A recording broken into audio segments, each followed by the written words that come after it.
Joining us now to talk more about it, tech expert Shibani Joshi. Thank you for being with us.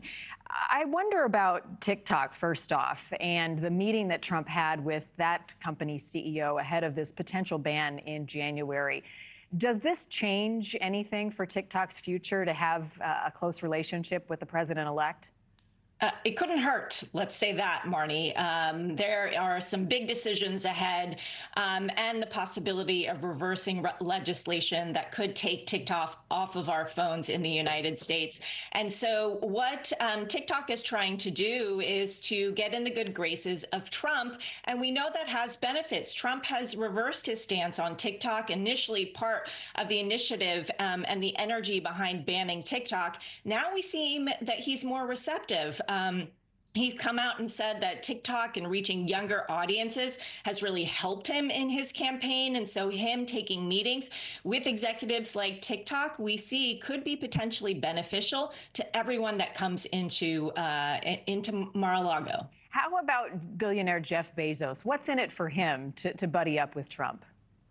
There's a lot in it for everyone, right? First off, big tech has been in an acrimonious place, particularly Jeff Bezos with Washington Post, Mark Zuckerberg with Facebook. They have been the target of some of his ire with Donald Trump.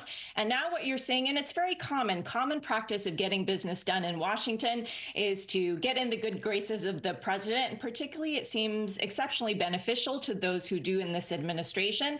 And so Jeff Bezos wants to see that he remains in the good graces in the coming administration. Tim Cook fought against some of the potential of new tariffs to protect Apple last time around. How are we seeing that change in a new administration? I think he's trying to influence what happens. Apple manufactures a good majority of its products in China. And so what you want Tim Cook and others in the big tech industry to do is to sort of influence and move the policy in a way that isn't detrimental to what big tech is doing. The inaugural fund donations, I mean, we're talking millions of dollars in donations. What's the purpose of those funds?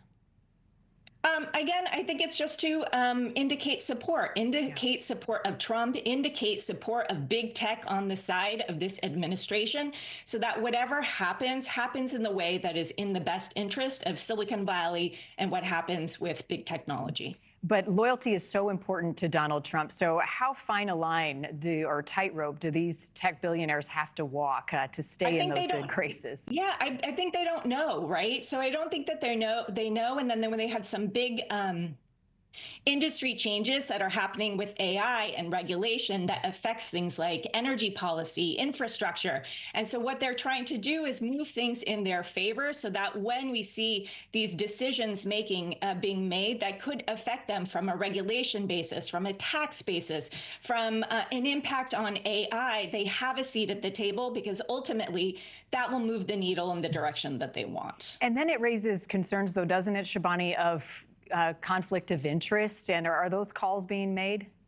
I don't think anybody's saying that, because I think that's what we're saying the game being played as right now, Marni. I think everyone is coming to the table. You're seeing not just big tech, but you're seeing big finance, banks, political leaders all coming in to shake hands with President Trump, because I think the question is, we don't know what could happen, and it doesn't hurt to get Trump on your side. And particularly, again, we're on the wave of innovation, of tremendous innovation, economic impact, political impact of AI, and big tech stands to hugely benefit from something like this.